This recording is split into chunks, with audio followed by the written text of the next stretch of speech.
বন্ধুরা, এই দেখো, এটা হচ্ছে পালপাড়া। তা এইখানে একজন শিল্পী আছেন। আগামী এপ্রিলে যে নতুন বছর উপলক্ষে গণেশ, লক্ষ্মী সব কিছু উনি তৈরি করছেন এবং এখন রং শেষ তুলির টান হচ্ছে। তা দেখলাম ওনাকে, উনি কাজটা করছেন, ভালো লাগছে আমার।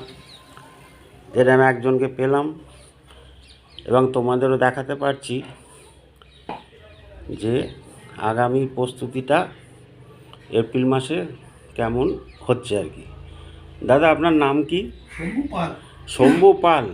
পাল। আপনি কি এই কাজে মানে কারবার এই করেন? কাজে যুক্ত। এই কাজেই যুক্ত, তাই তো? হ্যাঁ। মানে আপনি এইগুলো বানান, তাই তো? হ্যাঁ, আমি বানাই সব কিছু আচ্ছা, এবং কমপ্লিটও করেন? কমপ্লিট।